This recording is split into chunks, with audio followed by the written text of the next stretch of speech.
Good afternoon. My name is Dr. Susan Feneck. I'm the CEO and founder of Juvenile Justice Impact. And today we have the honor of having Judge Cynthia Diane Steele, who is a candidate for Congress District 1. And we are going to be talking about sex-trafficked kids, her history, her goals, and both of one of our biggest interests in juvenile justice. So thank you so much for coming here. I know you've got a million things going on. One or two little things. Yeah. So thank you for squeezing us in. And so thank you again. Well, no, thank you for having me on.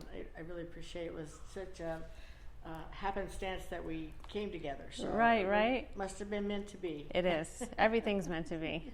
So tell us, how did you get here? Okay. Well, I was born. No, just kidding. Yeah. I got here. I started law school late in life because I just didn't know what I wanted to be when I grew up, and I didn't have any real credentials. So I said, I'll go to law school. At least I'll have a credential, lawyer. And then it just happens that I passed the bar. Congratulations. I was asked to run for judge. I didn't make the first one. Then I ran for the assembly, and I made that. And I was able to serve in the legislature for Nevada in 1995. Wow. In 1996, Lieutenant Governor Lonnie Hammergren needed a chief of staff, so I transitioned over to his office. And at the same time, I ran for the judge position for family court.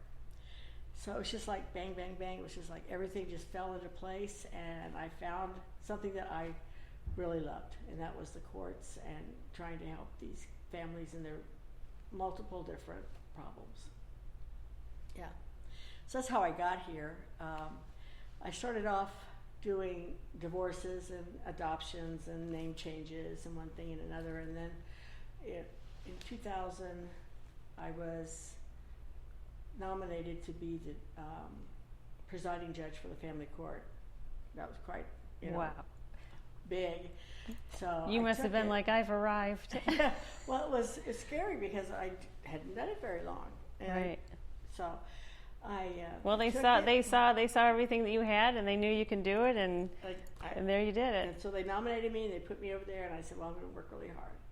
And if you're the senior judge, then you have a half caseload of another division. Okay. And so the half caseload was, in my particular circumstance, was juvenile court.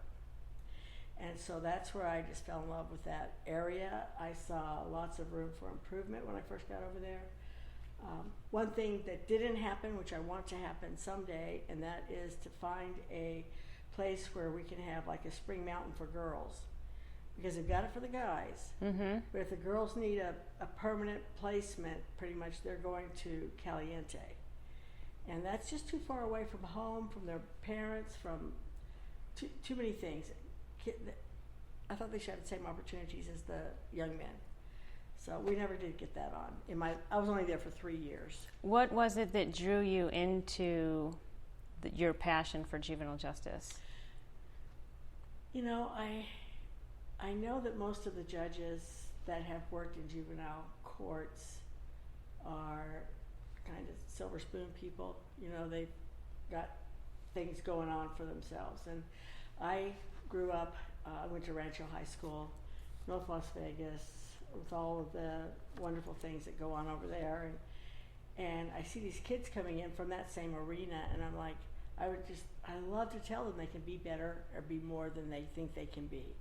And so that's what I really loved, and I would just say, I knew kids like this. I knew kids with these problems. Mm-hmm. And only in my case, my mom was a stay-at-home mom. In their case, sometimes they have a mom and a dad, sometimes just a mom, sometimes just a dad, and sometimes they're both working, and so their life wasn't as monitored, I think. Or sometimes they come from a criminogenic family, right. And dad's in prison, who knows where mom is, and then grandma's trying her best to raise a youth and barely making it, obviously, because they're elderly, and there's just so many factors that go into these families. So I like to give, I know the probation officers roll their eyes every once in a while, but I like to give them a little pep talk, What are you doing? Why are you doing that? They don't get that enough. They don't. They should. They're so beaten each down. Person I had a kid that came in one time. Well, he's a man now. He was, I want to say 16, and he was in on a gun charge. He had taken a gun to school. It wasn't loaded, but his report to me at the time was that some kids in the school were trying to jump him into the gang, and he didn't want to be jumped in. So he took a gun to sort of scare him off. And then he realized that wasn't going to work, so he had somebody take the gun off campus. So when the police arrived, they found out he had this gun, they arrested him and brought him in. Well, he had 2 other incidences where he had a gun he shouldn't have had his hands on. So I listened to it, and the probation officer was really plugging for him to go up to Elko. And I don't know if you're familiar with Elko back in the day, but it was a pretty rugged place. You send kids up, it's all the way in northern Nevada. And it was, you sent the hardcore kids up there, the ones who really weren't getting it. And his mother was there, please, Judge Steele, I'll do anything. You know. So I didn't send him. I said, Mom, take your kid home and make sure I never see him again, because I will remember him if he comes back here and I'm on the bench. She took him. They moved out of state. They went to Alabama. 10 years later rolls around, and I don't know if they've even moved, but he never came back in front of me, so I thought, oh, good. I get a call from a publisher. The lady says, or editor, she says, I want to know if we can put your name in our book. And I said, I'm an elected official. You can do anything you want to do, as long as you don't tell a lie. Right. And she was writing the story of her kid. And he did get better. He went to criminal justice graduate in California and just doing great. But if you don't give him that chance and you send him to Elko and he gets jumped in Elko, now you just got another troubled kid out there on the streets that's causing more disruption to the community. So we're good friends, him and his mother. Oh, nice. We're still good friends, and wonderful lady, and I met a lot of other nice people with her. And if somebody really wants to make their change, they can make their change. And I saw this kid was looking at his mom like he was going to, do what she told him to do, not defiant. Mm-hmm. So sometimes you got to go with your gut with these kids. And going back with what you said about giving them pep talks, a lot of these kids, they don't have they're not coming from, sitting down at dinner with mom and dad, and then we're going to go watch a movie together and have popcorn and everything's, nice and cozy and friendly. And they're not coming from homes like that, unfortunately, so they're coming from a lot of physical, mental, emotional abuse. They're coming from hardship. They're coming from poverty. They're coming from living in the worst zip codes. Like you said, the one boy who's trying to get into a gang, I saw it for so many years. And, I would just sit with these kids and I'd be like, is what you did, do you think it was right or wrong? And they're like, well, and then I'd be like, think about it, think about like what a great person you are, like think about what's in your heart and your soul, and they'd be like, wow, no one's ever talked to me that way, because they don't have that, they don't have these role models, right? They don't have the positivity in their life, and so they're just, well, no one cares about me, so back with it, and I'm just going to go do what everyone else is doing. And I'll share one of my favorite punishments, so to speak, that I would make them do. Their parents would be there, and I would have to, this is the sanctions, you're going to have to do these things, and because you've done this bad thing. And I said, okay. In the statutes, it says that the courts are also permitted to be, to make the parents do things. They're actually, your kid is in my courtroom, you're in my courtroom. Mm-hmm. And so one of my favorite little things to do was to order them to go to the movies. At least once a week. And when they came back, they had to bring their little movie stubs to me. Okay? And a bowl of popcorn. No, just the movie stubs. They just had to show me they went to the movies. And I didn't care if they went to the movies or not. If they went to the movies, they bonded because they went to the movies. If they went to the movies and found some old ticket stubs or had somebody get some for them, they lied to me, but they lied to me together.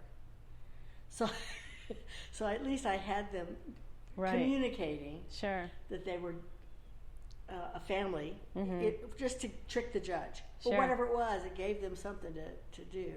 And so that was one of my favorite little things to make them do. Is I love it. The parents had to go and do this with them, or that with them, whatever it was, and they had to bring back proof that they did it.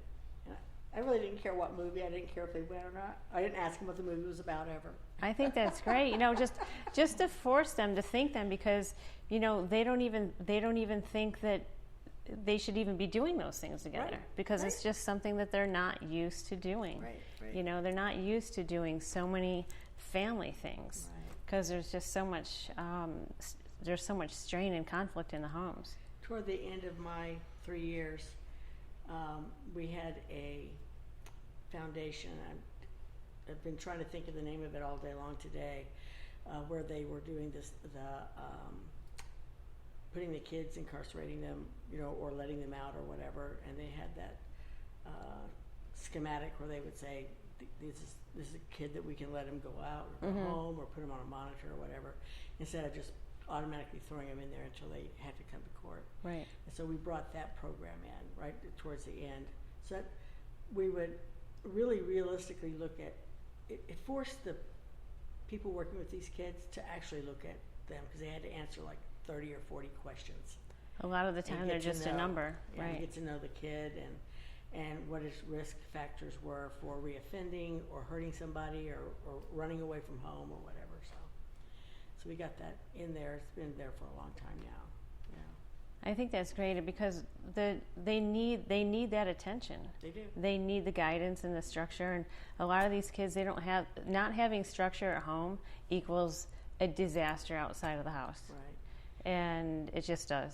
Right. And so the fact that you're able to come up with these ideas, like going to the movies, and I think those things, those core values need to come back, because especially with social media and all the electronics that these kids are using, they're just kind of lost. They are, and it's sad, because when you think about it, I wasn't great in math. Okay. Either I was was embarrassed in math class, because I couldn't do all the tricky trigonometry and all that stuff, and I would ask so many questions, and the teacher would just like throw his hands up and, you just need to study, Miss Steele, and that kind of thing. And I just so I just shut up and I just got quiet and I stopped taking math classes. Well, I have a 16 or 17-year-old kid in my courtroom who has a 3rd grade reading level. Why do you think he acts out? Why do you think he doesn't go with the flow and try to stay in the community? Because he's embarrassed. Sure. He's tired of people saying, "Oh, you don't know what that word says," or whatever, or what it means, and they don't have the support system that they really need. And so I tried to make it as easy on them as I could, And that's great that you're that understanding and compassionate. I mean, because a lot of these kids, as we all know, they get socially promoted and they just get pushed through these grades. Yeah. And then you wonder why there's so much violence in school, because just like you just said, they're getting pushed through these grades, and you're like, okay, we just went from this grade to this grade to that grade, but they're getting pushed up in these grades, and then they're not able to do the work, so then they're angry, and then they're acting out, and then we have a fight. Yeah, they're just showing that they can do something. Right. And usually it's be in charge of something, or make you do something. And they just want to make sure that they have that place in the world. They have to have a place. Yeah, a sense of worth. Yeah, right.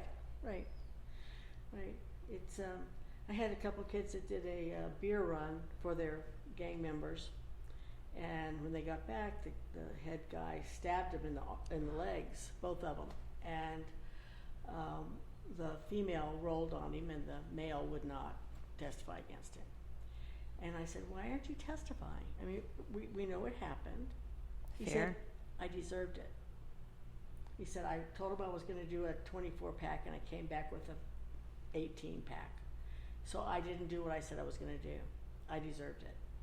Isn't it? It's just so terrible. It was on Thanksgiving Day. He wasn't with his parents. He was with this group of kids in an apartment. So you have to look at each person and what is their circumstance. You can't just say, oh, this is an 18-year-old who has a 3rd grade reading level. This is the answer. It's not. It's not that easy. It's so multi-layered. If you really want to do a good job. It's so multi-layered, and people just don't get it. And Right. and if you have a bad person in a bad house, then it turns into a bad neighborhood. Then it turns into a bad community, and then it just keeps trickling out and out and out. Yeah. And I think the wonderful work that you're doing is going to help that house, is going to help that neighborhood, is going to help that community. Right. And now, after proceeding forward, I did dependency where the kids are being harmed by the parents, and I did guardianship, trying to fix the system because it was pretty broken. Yes, it And is. so I worked with the Blue Ribbon Commission with Justice Hardesty, and we made a lot of good statutory changes and process and procedure changes so that we have more uniformity in what we do, and everybody has more of an expectation of what they need to do. And so it was just a better flow of things, but it was still just one family at a time. So I retired in 2019 after 22 years in the family court bench, and I tried to retire, but then it was just too much to pass up trying to run for Congress because I could help more families all at the same time. Sure. So if I can work on with the governors of the 50 states to have them create their own departments of education and not have the federal government be our Department of Education, Right. then our community decides what's going to happen. Our community can determine what the curriculum is. Our community can say, well, this child is great at reading, not so good at math, so he gets to go up a grade in reading, but he's going to repeat just the math, not the whole grade. Right. Because when you make them do the whole grade over again, now they're not interested in the math they could do. And They're embarrassed that they got, right. they're And embarrassed they got held 'cause- again. And they're the biggest kids in the classroom, and one thing and another. And that makes perfect sense. Yeah, so if we could restructure the way we do the schools and rethink the way we promote, I mean, in college, if you're going to be a doctor and you haven't passed the autonomy class, you can still take the prescription class, Right. but you have to take the autonomy class over till you get it right, or you don't get out of, your medical school. Right. So those are some of the things that we need to look at. We need to look at, as a community, are we going to make the students in Nevada go for four-year college?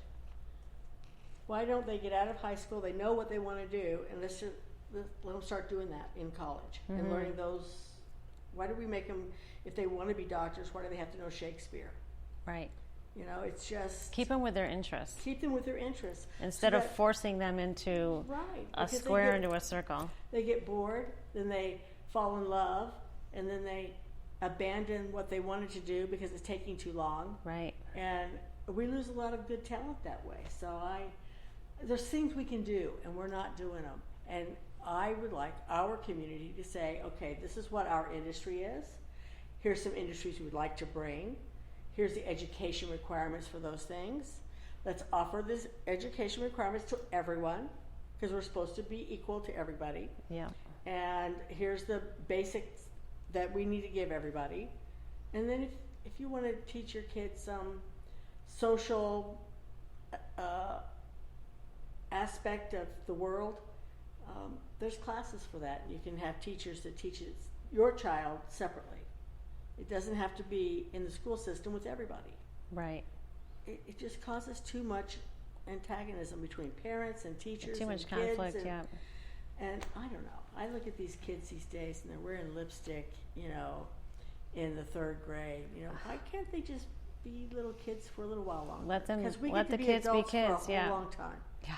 So No, let the kids be kids. I know. Yeah. I was just having lunch with someone the other day, and we were sitting right by the sidewalk, well, inside, but could everyone see 'em, was walking yeah. by, and these girls didn't look like they were more than 12 years old. Their shirt was up to here, their shorts were up to here, and I'm thinking, come on. Right. How did you, but the parents, how did you get out of the house like that? I mean, when I grew up, not in a million years would I have been able to leave the house like that, ever. You know what? Peer pressure is a big thing. Yeah, right. It is. Peer pressure, bullying, they get sucked into things that they don't want to do because of the peer pressure, and I really admire and appreciate your approach, because it's just so wholesome. It's just so wholesome. You know, we don't have that. And we're losing the wholesomeness because of the social media and because of, you know, we have just so many extraneous factors. There's just so much coming at these kids that didn't come at us with kids. I mean, we're outside playing jailbreak, you know, playing ball, kickball. I mean, you know, we were doing all these things outside. Back when we were kids, the punishment was you have to stay inside, and it was like the world was coming to an end because we couldn't go outside and play. Now you tell a kid your punishment's going to be stay inside. Perfect. I'll just be I'll watch my iPad all day, and I've got to, you know. But back in the day, I remember you can't go outside. It was just like no, you know, because they were playing, you know, because they were playing all the games outside, you know. Outside. Then things got weird with people taking advantage of our children outside, and so our whole world is like different from when we were kids. It is, and you especially me, I'm much older than you, so you have to be in the house with the street lights. I was told that. Yeah. Are you kidding? Yeah. You know, it was a big deal. Remember when Star Wars was coming out? Everyone prepared for it for a whole week. You know, everyone popping popcorn on the, you know, the stove, and we're ready to go to the drive-in. You know, those old-fashioned values. You know, that thank God we grew up with, and you know, I just feel like the youth today are just they're missing out on just being a kid. Just being a kid. So that's one of the things I want to do. I know that we have youth that are here that their parents brought them here illegally. So I want to work on the DACA issues and give them some stability. You know, you can't be comfortable if you're constantly, maybe I'll be picked up this afternoon, or maybe my parents will be picked up this afternoon, and then who knows what's going to happen. Some jurisdiction will do this, and another jurisdiction will do that. Right.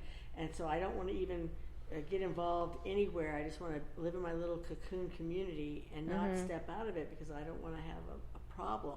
Right. So that doesn't help the community.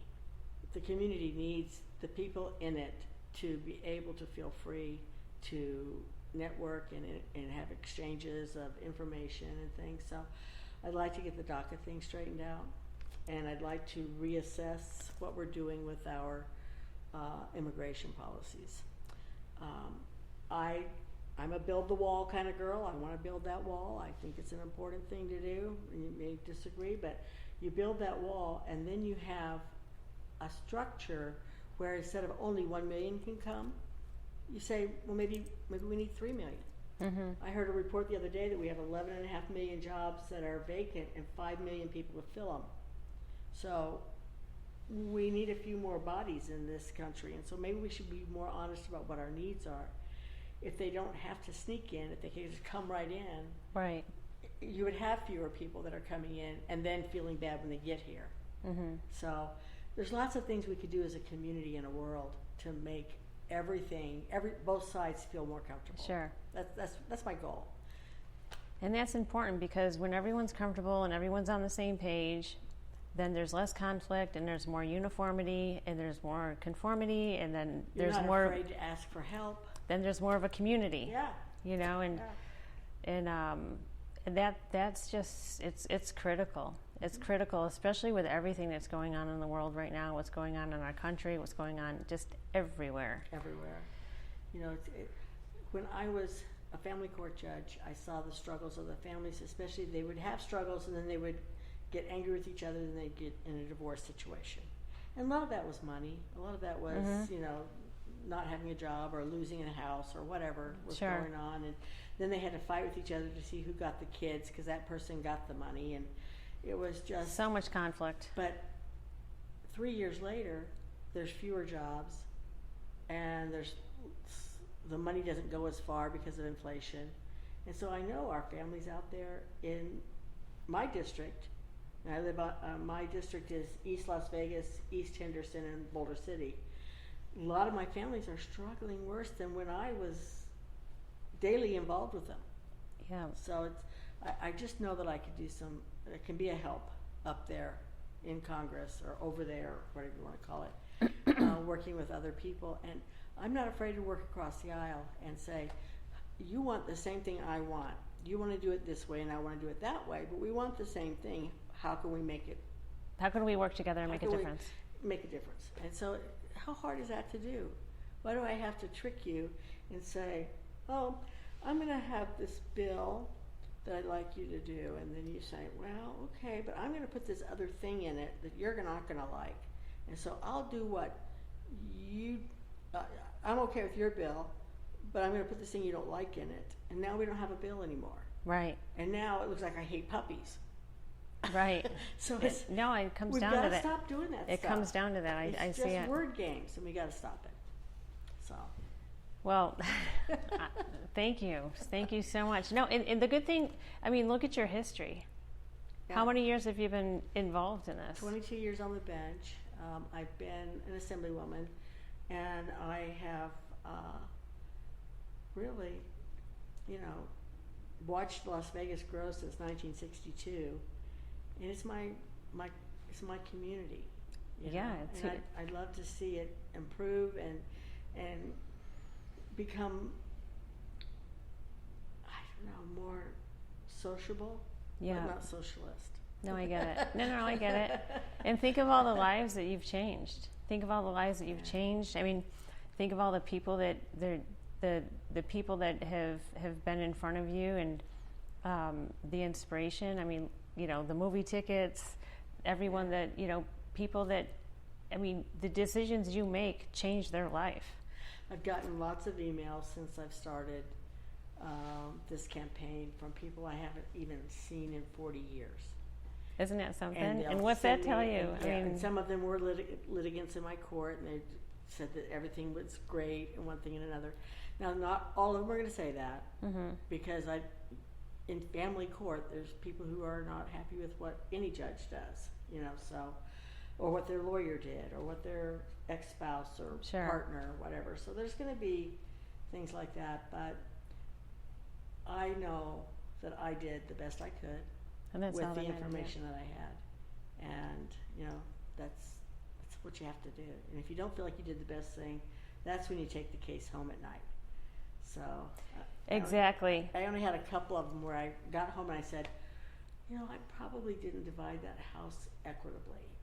I'm going to do a little note to the file to change it this many percentage or something. But that kind of thing would bother me. No, and I would next day go in and try to fix it. But rarely did I have to do that. People used to ask me all the time, they're like, how do you not get burned out? All of those cases that you have that are so serious. Yeah. And I would be like, you know what? Control is an illusion, right? I don't know what these people were doing before I met them. Mm-mm. I know when I met them, this is what their needs were. I knew that I had all these tools, I had all these resources. I gave each and every case 100%. I could not control what they did when they left. Mm-mm. And all I know is that I gave it 100%. And I could sleep at night. Yeah. I didn't get much sleep, but Yeah. but you know what I mean. As long as you know, control is an illusion. Yeah. When someone walks out the front door, you hope that they're going to be the good person, and they don't lie to you. Right. Whenever they're telling you what their circumstances are. You can't control a person. You can't control that kind of stuff. I always tell people you can control who you are. You can be a good mom. You can be a good sister. You can be a good person. And you can, control it's your choice how you react to a situation. That's your choice. You can control that. It's your, there's all these little things that you can control, but you cannot control what happens. So I knew that I couldn't control what happened when they left. And then when they circled around again, things got a little bit different, I saw some families more than once. Yeah, of course you did. The recidivism rate is so high. And that's a whole nother podcast, but but yeah, you just give it the best you can, and you have. And that's what I will do if I'm elected to Congress. I will not be passing any bills or voting on them if they don't let me read them first. Mm-hmm. I've had a couple of news people ask me a question, how would I vote on this or that? I says, I don't know, I haven't seen the bill. Exactly. I'm not going to just, the title of the bill, I'm not voting. I'm not going to tell you I'm going to vote on the title, because the title isn't always what's in the bill. Right. So I said, I need to read it before I tell you how I would vote on it. And they don't really like that answer, but it's what we're supposed to be doing. Right. It's a responsibility, and if you take it right, you're going to look into everything that needs to be done by on behalf of your district. I got this one last bill. I think you'll like it. I want to work on campaign finance reform, and probably every sitting person in Congress will not like this bill, but I'm going to do it and present it and see what happens with it. And it's, if you cannot vote for me, you can't give me any money. Who does that cut out? Lobbyists and PACs and unions and businesses and all those things don't get to influence me with campaign money. Right. They can influence me with their explanation of why I should do what they want to have done, and why they want to have it done, and why it would be good for my district. The nuts and bolts. You want me to vote for this? Tell me why it's going to be good for my district. Right. So I've heard nightmares of Congresspeople going up to Washington and D.C., and they spend most of their time raising money for their next election. No wonder they don't have time to read the bills. Right. Because you have to go to a coffee or a lunch. What is their genuine interest? Right. Yeah. Right. So France can't give any money to a United States elected official for their campaign. You know, no country. You have to get all your money from people in America. I'm thinking, well, why should New York be able to give Nevada money? It's going to tweak what I'm supposed to be doing as the representative for Nevada. Right. So that's little fun things. No, I have lots of I get ideas. it. No, I love it. And I would love for Juvenile Justice Impact, or just, myself, I would love to be a part of that, because, I mean, that's what we're a part of. We're a part of change, and especially with your strong interest in juvenile justice. Right. I mean, that's pretty much been everything to me for as long as I can remember. And we can do something. We can do something.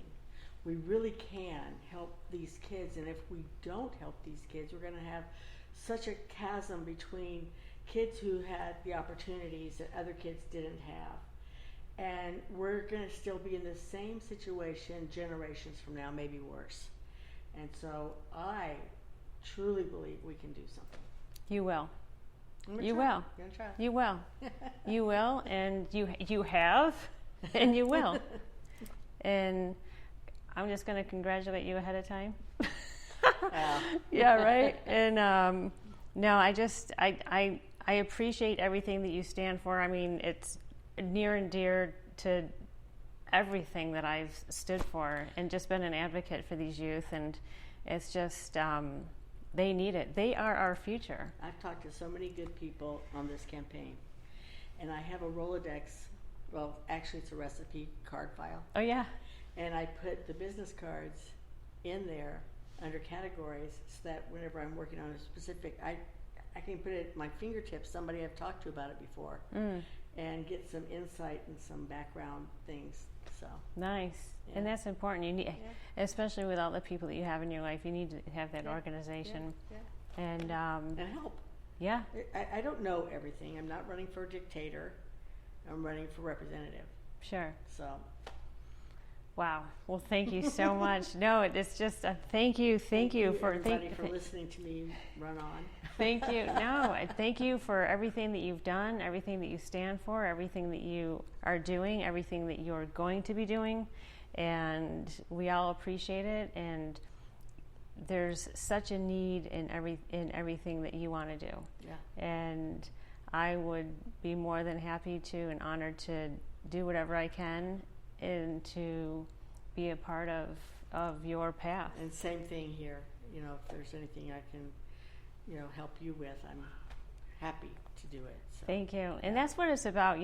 That's why we're here. We're here to come in as teamwork. So many people have supported Juvenile Justice Impact, And at the same time, for example, we have an event coming up in 2 weeks. We're in partnership with the Nevada School of Professional Studies with Maria Novello, who's the CEO. We're going to be giving a $10,000 scholarship to one of the youth. And so it's just important in the Williams Marshall's youth program. Mm-hmm. So, it's all about, okay, I called Maria and she's like, okay, Susan, boom. By the end of the day, she had that letter written.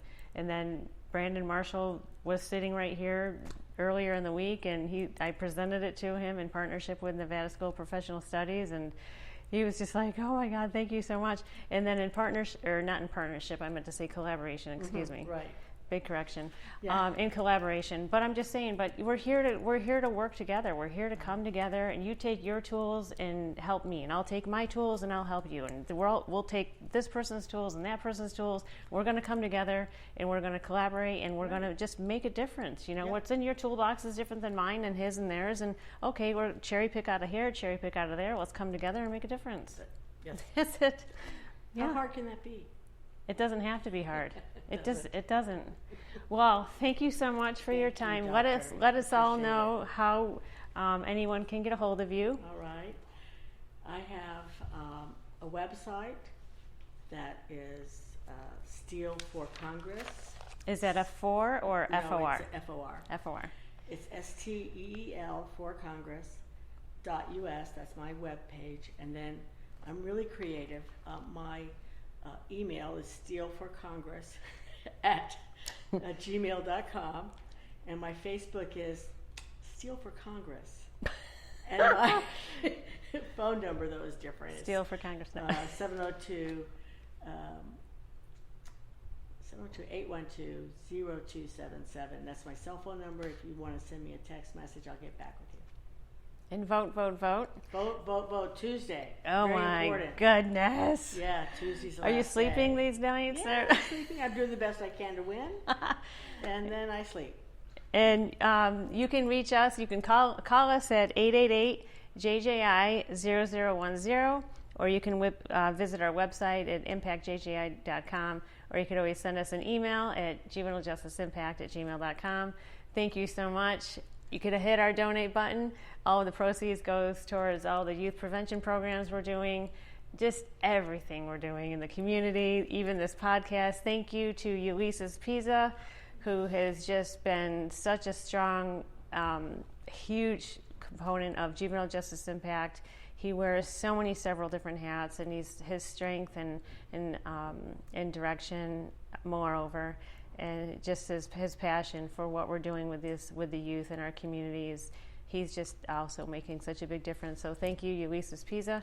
And thank you, everyone, for tuning in, and we'll look forward to seeing you again. Thank you. Thank you.